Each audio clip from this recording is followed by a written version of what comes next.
Okay, everyone, let's get into this. As you can see, you always get this wrong. The John Burns lamp is over my shoulder. And tonight's topic was actually from viewer mail. Someone had sent a message to me and asked to have any advice for their son who wants to gain muscular body weight.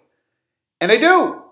And it's very interesting because it has a lot to do with some stuff that's going on in current events. We'll get to that in a second. You'll see it in the title of the video. But here's my advice for your son who wants to gain muscular body weight. He's a teenager, right? 14, 15, 16 years old. The advice I'm going to give you is completely worthless, but I'm going to give it to you anyway, and I'll explain why I'm giving you completely worthless advice in a second.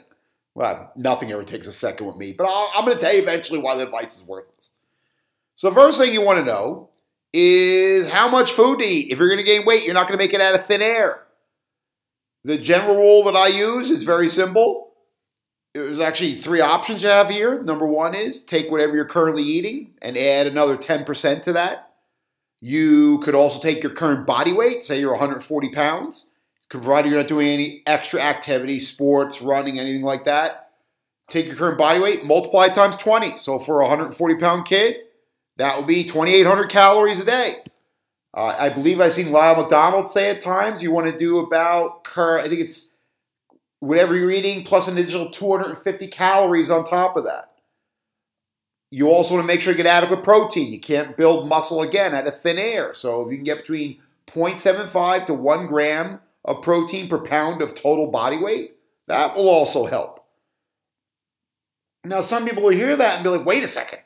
You're telling a 140-pound kid he only has to eat 2,800 calories a day to gain weight? That's no way to gain weight. I watch videos about guys who eat entire pizzas with olive oil poured on them, and they don't eat cheeseburgers. They eat Mayor McCheese. They eat the actual character from McDonald's. Look, here's what you need to understand about that.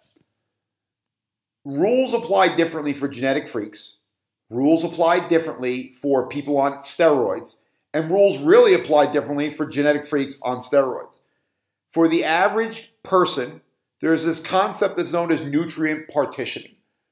Basically what that means is the amount, I'm not going to give you the exact definition, but let me just give you the cliff notes for your kid, or if your kid's watching this.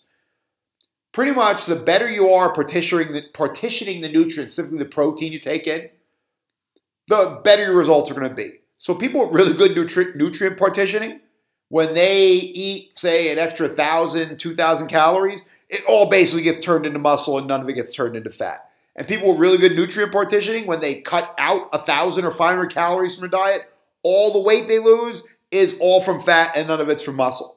The problem is there are limitations to nutrient partitioning.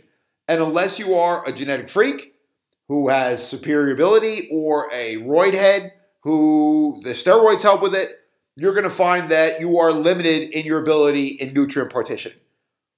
So it's very important to understand that you start shoving thousands of calories in your body and you're not one of those subgroups, it's not going to go very well for you. You're just going to get big and fat. That's it. Let's say it again so the information gets across. Add 10% more food to your current diet. You can do what Lyle McDonald talked about, maybe 250 calories extra a day because that's about as much as your body's going to be able to synthesize into new muscle. Or you can do my idea of current body weight times 20. And this is all provided you've talked to a doctor first. I said this before. Dead people don't build muscle. They decompose. Dead people don't lose weight. They decompose. So very important you check this out with your doctor first.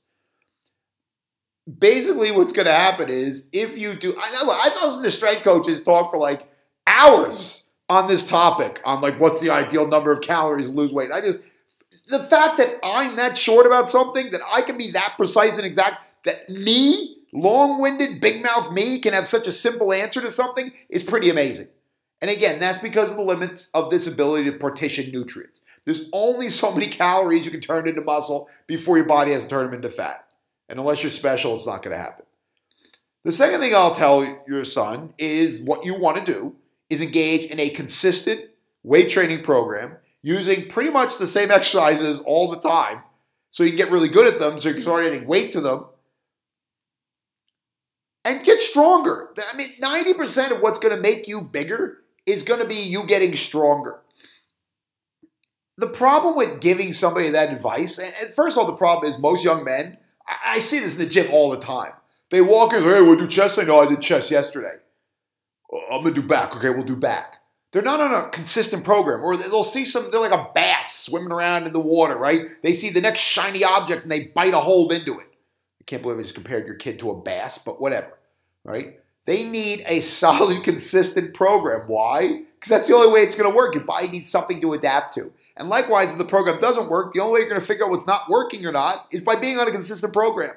So whether it's 3 days a week for a beginner for the first 6 months to a year, or 4 days a week in either a push-pull or an upper-lower body program for more intermediate to advanced after the first 6 months to a year, what they want to do is get themselves a solid, consistent program, do that for about 10 to 12, as many as 16 weeks in a row, and then reevaluate, and work on whatever exercises they're using, adding consistently more weight to the bar. It doesn't have to be every single workout, but over that 10, 12, 16 weeks, they want to see the weight on the bar go up.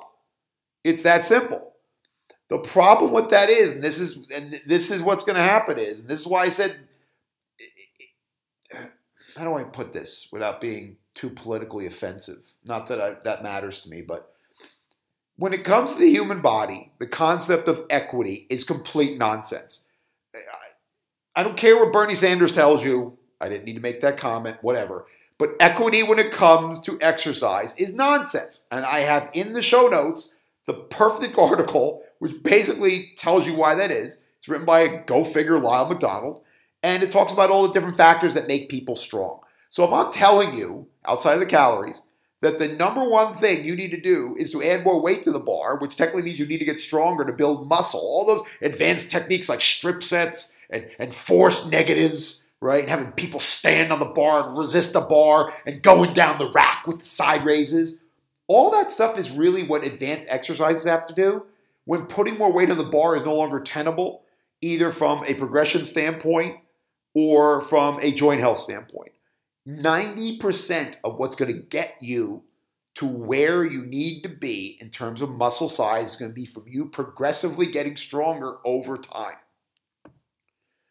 The problem with that is that, I said just before, what makes strength is different for every person. So the three things that Lyle McDonald talks about in the article, I remember, is cross-sectional area, right? So the bigger a muscle, the thicker a muscle, the more force it's capable of producing, and the bigger it's going to look. Here's the problem. If you have short little T-Rex arms like I do, right, it doesn't take much muscle to make my arm look bigger. It also doesn't take much muscle for me to generate more force, right? Because the force is being distributed through a very small area. The mass is being distributed through a very small, very short area. If your son happens to have long arms, what's going to happen is he could have the same amount of muscle mass as me, but his arm is not going to look nearly as big or generate nearly as much force because his cross-sectional area is going to be stretched out over that long limb. Right? So even if he was as strong, he wouldn't look as strong. I've seen guys that are like 6'2", who if they were built like, if they had my height and my limbs, would look like a goddamn D-cell battery, right? But because they're so tall and long, they're stretched out. They don't have the same appearance. The other issue, besides cross-sectional area, he talks about is limb length. Now, this one's a mixed bag. The example he uses in the article is the idea if you're doing a bicep curl, and say you have a really, really short arm like me, it may only take about 15 pounds of effort to lift a 20-pound dumbbell. Why? Because the weight's not that far away from me. I have little T-Rex arms and a giant head.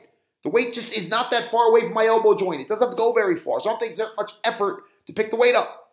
Whereas if you have a guy with long limbs, when he does a bicep curl, that dumbbell is way out where Bob Uecker is sitting in the front row. That's a little dated, but whatever. I'm sure it's on YouTube, right? So basically, he has to generate way more force to lift the same weight because it's way further away from his elbow joint. Perfect example is what lunatic walks out of the grocery store with their bags held up like this? Nobody. You hold the bags down here. Why? Because they're lighter. They're easier to carry. The load is closer to your body. It's the same thing with if you have long levers. If you're doing a bicep curl, the weight is simply further away from you. From a physics, from a leverage standpoint, it's so much harder. Right? So again, these are all factors that are going to affect the amount of weight on the bar. So if your son starts doing the dumb thing and starts comparing himself to other people, he's going to wind up very frustrated because not everyone's built the same. An area where long arms hurt you too is the most popular exercise of all time, at least in America, which is the bench press. When you got short little stubby arms like me and a thick torso, I'm making these numbers up. Don't start pulling out the goniometers and the tape measures. Like, oh, it's like your degrees aren't right. Just go with this. All right? If you're an anal retentive technique nerd, why the hell you're watching my videos anyway, I have no idea.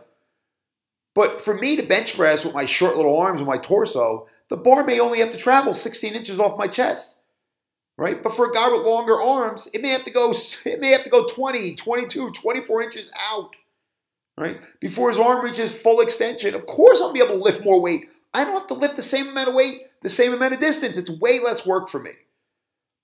So it kind of goes back to you got to be careful of those levers because they do matter as far as the amount of weight on the bar. The key thing is you need to progress the weight you're lifting. And here comes my stupid advice. And hey, kids, don't worry what anyone else is doing. Yo, kids, that's not important what other kids are doing. It's only important what you can do. You'll start to see why this advice is goes south really quick. An example where long arms are an advantage, which always hurt me, is the exercise like a deadlift. Why? Short little stubby arms. I had to bend over really far to pick a bar off the ground. Whereas you have really long arms, there's a great picture of Bob Peoples, pre-steroid era power lifter, I think he was. He had the world deadlift record for decades, and there's a photo of him doing a deadlift, and his arms are fully extended at the top of the lift, and his hands are like even with his shin bones. Like, it's absurd how long this guy's arms are. Why was he able to hold the deadlift record way before drugs and before modern training techniques? Because he had to lift the bar that far, right? Very few people probably had arms that were as long as his. So, again, these leverages matter a lot. What's the third thing Rob McDonald talks? Again, these are all done live, so I'm not like I'm researching these. He talks about limb length. He talks about tendons. So basically, if you don't know, a muscle attaches to a bone via a tendon. Again, I'm going to make this number up, so exercise nerds, go kiss my ass. If your tendon is like a half an inch further down on your arm, you literally have to work half as hard to generate twice the amount of force. I know I just made those numbers up. People love numbers, whatever. The point still stands, right? If your tendon, just like your limb size and your limb length, which are totally immutable characteristics, all right? Can't control any of that stuff. If your tendon just goes one little bit further down, again, you generate twice the amount of force with about half the effort. So these are all things that when I start talking trash about people, your kid has to get the calories in a reasonable amount and not mega amounts of calories, not what we call GFH, which I'm not going to spell out. All right, I'm not going to do it because this is for kids. But you can look up GFH. It's about getting really big. And I talk about you have to add more weight on the bar over time, and they start looking at other kids who are lifting more weight than them, but they don't understand that so many factors go into how much weight you lift, not limited to your limb length, your muscle cross-sectional area, your tendon insertions. Another factor is also your muscle fiber type. Not all muscle fibers are created the same. That's why some elite people get into distance running and some elite people get into sprinting. Sprinters didn't get fast by only sprinting, and elite distance runners didn't get good elite distance by only running, right? They had a body type that was favorable. You have muscle fibers and nerve motor units that twitch very slowly. Guess what they're good for? Endurance. And you have ones that twitch very explosively. Guess what they're good for? Sprinting and strength training. So what happens is, if you're someone who's blessed with a lot of these very fast, powerful muscles and motor units, really it's more the nerve than the muscle, but we'll get into that later. What's going to happen is you're going to lift more weight, more explosively, more quickly with the same amount of effort.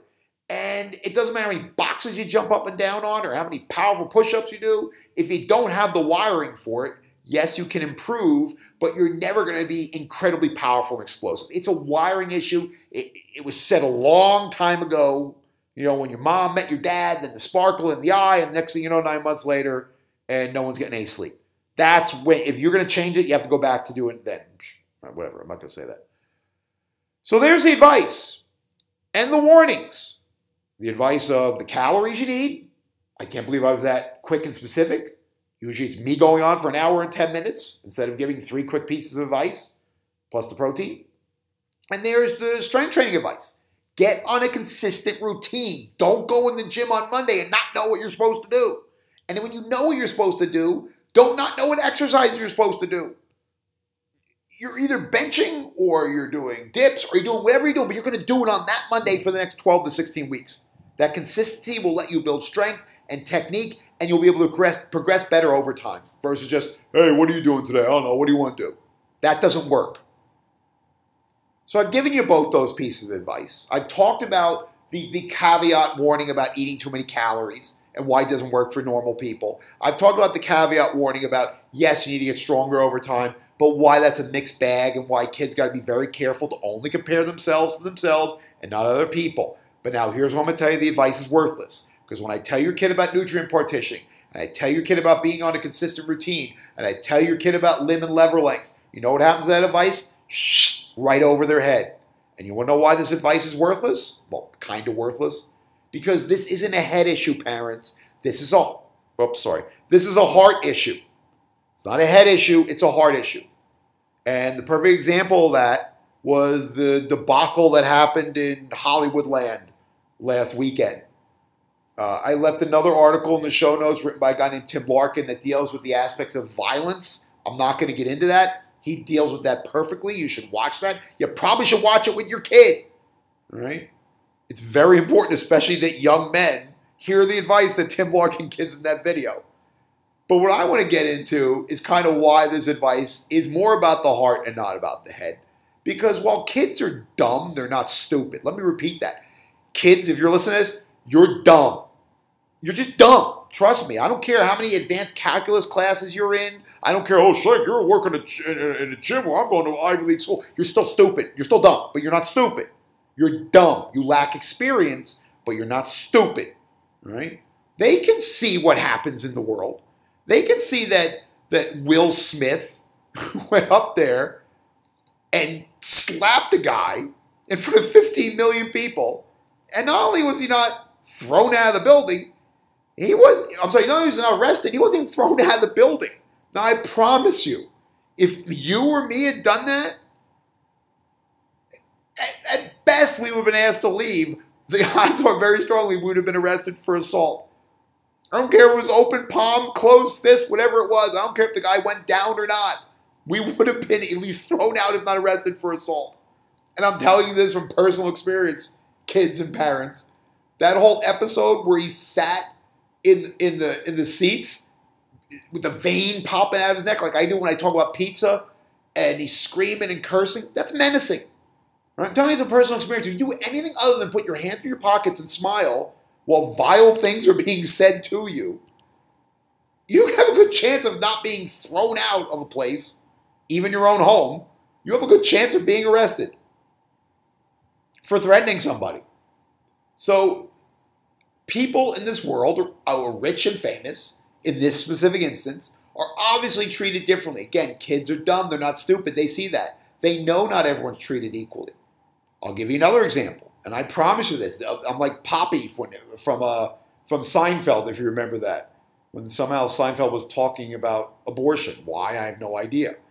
But there is no discussion on this one. I'm telling you right now, if that was The Rock instead of Chris Rock on that stage, I promise you, Willie from South Philly would have very quickly become William from Beverly Hills, or wherever his $24 million mansion is.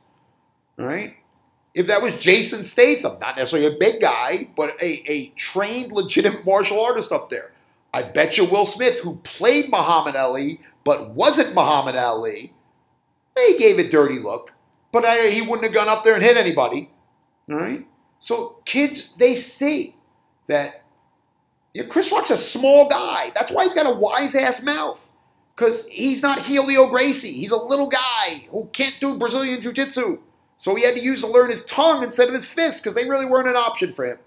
Right? So kids, especially young men, see that bigger, stronger guys. The Rock is what, 6'6", whatever he is, like 260, 270 solid muscle. Ex-Division I football player, so he knows how to move. Ex-professional wrestlers, he knows how to hit. He can manipulate joints. He can pick people up and he can put them down. Right? They know those guys are treated differently. They see it on TV. They saw it in front of a national television audience that people are treated differently based on their size and their status. They can see it in the hallway. They see that the bigger, stronger, most athletic guys get the most attention, right? They see they're treated differently by other students. If they're really athletic, they're treated differently by teachers. They're treated differently by staff. They're treated differently by administration. I don't care what any of them say. School spirit is really, really strong. And, they see bullies don't treat them the same. Why? Because even, let's just say you weren't the quarterback. Let's just say you were the lineman, right? You're not famous on the football team. And let's just say while you're a big, strong guy, you don't necessarily have really good fighting skills. Although size does count for a lot. Conditioning does count for a lot. Bullies aren't going to pick on the lineman. He's too much of a pain in the ass. He's big. He's strong. He's too much work. They're going to go after the smaller, weaker guy. Right? So they see that. Young men see that. And you know what? God bless them. They're not playing the role of victim. They're saying, hey, you know what? I see that people are treated differently based on certain characteristics. I can't become rich and famous now, but I certainly know I can lift some weights and I can build some muscle and I get bigger and stronger. That's awesome. That's them being proactive. You could take the laziest kid who doesn't do his homework, doesn't pay attention in school, wastes his parents' time, wastes their money, wastes these amazing opportunities these spoiled brats are given that other kids were never given. And yet, when it comes to the weight room, you can get them as dedicated and focused you can't imagine, right? So that's great. They finally found something that at least they're taking responsibility for, and they're trying to be proactive about, and they're trying to say, you know what, I can do this with my own hands and feet. And that's why it becomes a heart issue and not a head issue, right? Because the second they see that genetic freak, and I'm not going to say, the kid maybe not on steroids, maybe not in high school, but they see that genetic freak eating a diet of Pop-Tarts and fried chicken sandwiches, and they see him just put muscle on, they think, maybe they don't think they have to eat that, but they think, it's just all about the calories. The more calories I can get, the better. Well, they'll see a video about a well-meaning strength coach telling legitimate stories about crazy diets that these drug-assisted genetic freaks went on, and they don't know about the word nutrient partitioning, or they weren't paying attention to nutrient partitioning. So they don't understand if they did that same program, they would just get fat. They wouldn't build more muscle, right? It becomes a heart issue, not a head issue. They only see. You don't see what you see what you perceive. And if they see that genetic freak kid eating whatever he wants to eat, if they see that kid go in the gym every Monday and all he does is bench, do some curls and random lat pull downs, and his body just blows up, right, while using really crappy form, or if he's got good form, he just lies down on the bench and just starts pressing weight up, and the plates go on and on and on because he's got broad shoulders, he's got type 2 muscle fibers, he's got favorable tendon arrangements, he's got favorable levers for that lift. They see that, and they're not going to think, all right, he's lifting really heavy, but he's kind of genetically designed for that. So while I have to lift heavier than I was lifting, I can't lift the same amount of weight as him, but it's all about me progressing within myself, not comparing myself to anyone else. As you see, it's going over the head because it never was in the head in the first place. So now the question is, all right, check, you just gave me this advice on calories, very specific, very quick for you. You've given me this advice on how to get stronger, be consistent, pick consistent exercises, add weight over time. You gave me the warnings about, the fact that that doesn't apply evenly to every person. Now you're telling me the advice is worthless. What the hell am I supposed to do with my kid? And the answer is you give them the worthless advice because it's accurate, it's true, it's real. This is my job for the last 23 years, guys. I can't tell you how many women come in, they'll see someone say, you can get a skinny dancer's body, and there's some woman built like a ruler with breast implants telling them they can be a skinny little dancer. Well, minus the breast implants or not. That was just on my head. I don't know why, right? And meanwhile, they're built like an apple, right? They don't have that body type. Look, dancers don't get into dancing and look like that. People have certain favorable body types that then facilitates them being good dancers. Just like jockeys don't ride horses and get shorter, and NBA guys don't bounce basketballs and get taller. People with certain body types facilitate towards certain activities. But there's always some sleazebag now. I'm going to start getting all veiny. We get all Will Smith on you, but I'm in my house not hitting anybody, so I'm okay. There's always some sleazebag in the exercise industry, whether they're well-meaning or not, but most times they're just sleazebags, who will tell an apple they can make it look like a ruler. And yet every day I still show up to work. Why? Because the only way I affect change is through giving good information. I've given you the good, accurate information. I've given you if you do anything, you don't hear me windbag on. Read the article by Lyle McDonald. Read the article by Tim Larkin. The Tim Larkin article might save your kid's life one day. I'm being that bold with it. Let me say it again. If your son, having been in the situations I've been in my life, if he listens to the Tim Larkin video, it may very well save his life and save his future. Watch the Tim Larkin video. It's very important information in there. I still give the advice because that's all I can do. What am I going to do? Just sit in my house alone and just get mad and twitchy? It doesn't do anything. And all it does is make me want to eat ice cream, right? So what I do is, if you want to hear what I have to say, as long-winded as it is, I'm going to keep giving that information because one little bit might sink in that head of theirs, right? Because they are smart. They're not stupid. They're just dumb. So there's smarts in there, right? And if one little thing about nutrient partitioning, and one little thing about being consistent, one little thing about adding weight but not comparing yourself to other people, because there's so many factors that are outside your control that make you lift a certain amount of weight on the bar, if that just kind of gets in there, I've done the best I possibly can do. And the other part of the advice, and this is me getting all mad, Dad, besides being consistent with the good advice, is I would say try to be the best example you possibly can be. Well, let me give you a personal example before I start picking on other people. I don't train bodybuilders. I don't train powerlifters. That's why I don't bodybuild and I don't powerlift. My clients have 3 goals. They want to build a little muscle so they can stay as functionally independent as long as possible and be harder to kill by disease. I am very much, at this stage in my life, following the Jeff Ezikoff, the Ezikovian philosophy of everything I do in the gym is not about the gym, but it's designed to help the dogs I love to walk, the ability to do things around my house, the ability to not look horrible, right? Not tremendous, but also not horrible. Maybe I shouldn't say this, but one of my life goals is to never have boobs, all right? I never want to have man boobs. I don't care how old I get. I don't care if I don't even care anymore. Once I get man boobs, it's all over for me. I don't want that. All right. I also don't need a 50-inch chest, but I don't need a pair of milkers either, right? So, man milkers. So it's a little less offensive. So my weight training program reflects that. Likewise, my diet reflects that. I'm not trying to be Mr. Make up for personality deficits with how I look with my shirt off. So when you watch my push-ups and pizza videos, you notice I don't eat the whole pizza. I got a whole freezer filled with frozen pizza, half pizza, slice of pizza I haven't eaten. Right? If I walk around a 240-pound slob and I'm meanwhile telling my clients, all right, you don't have to be ripped, but you don't want to be out of shape. Again, kids are dumb. They're not stupid.